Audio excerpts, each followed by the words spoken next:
शिव बिरंची बड़तबन महिमा गुरु नहीं कह सके। सूरज बिचारा कवन चाहे गुरु महिमा कहे। सूरज संत की क्या क्षमता है, तो भाव से कहते हैं। माने सदगुरु विनम्रता भाव से कहते हैं कि बेचारा सूरज किस गिनती में आता है, जो गुरु की महिमा को, माने गुरु की महिमा तो ब्रह्मा विष्णु शिव भी नहीं बयान कर सकते हैं।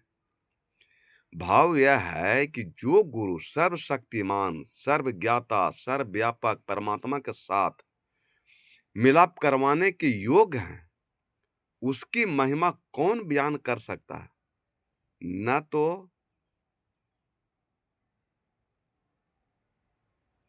न तो गुप्त रूप से परमात्मा की महिमा का सही सही गुणगान किया जा सकता है, और नहीं उसके प्रत्यक्ष रूप सतगुरु की महिमा का सही सही गुणगान किया जा सकता है। माने ब्रह्मा विष्णु महेश भी उस परमात्मा का व्याख्या नहीं कर सके, सदगुरु का, परमात्मा का। तो हम लोग तो एक साधारण इंसान है, कहाँ से कर सकते हैं, ये संभव नहीं है। लेकिन फिर भी लोग ब्रह्मा विष्णु महेश को ही पूजा पाठ करें फसल है। ब्रह्मा विष्णु महेश तो काल निरंजन, अपने पिता के बारे में पता नहीं है, तो परमात्मा के बारे में तो पता होने की, जानकारी होने का सवाल ही नहीं उठता है। और यहाँ ब्रह्मा विष्णु महेश राम कृष्ण हनुमान के पूजा कर रहे हैं। वो किनको पूजा करते थे, ये आप लोग को पते नहीं है। राम, ब्रह्मा विष्णु महेश कृष्ण हनुमान जी, दुर्गा देवी, कौन देवता के पूजा करते थे, कौन परमात्मा के पूजा करते थे, कभी इसको जानने का प्रयास किए हैं? अब आप लोग ब्रह्मा विष्णु महेश के पूजा पाठ कर रहे हैं, हनुमान के पूजा कर रहे हैं, कृष्ण के पूजा कर रहे हैं, राम के पूजा कर रहे हैं।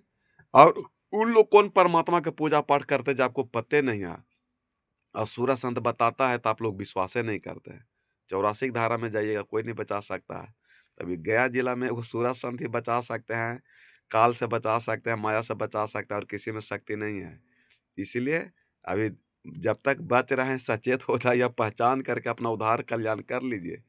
नहीं तो आप ब्रह्मा विष्णु महेश राम दुर्गा देवी छठ दुर्गा पूजा पाठ करते रह जाइएगा, और जन्म मरण में पड़ते रहिएगा। भवसागर पार नहीं हो सकते हैं, आप परमात्मा को नहीं पहचान सकते हैं। और जब तक आत्मा रूपी बूंद में परमात्मा रूपी परमात्मा को नहीं पहचानिएगा, आपका जन्म मरण मोक्ष मुक्ति नहीं होगा। प्रेम सुले सदगुरुदेव भगवान की जय।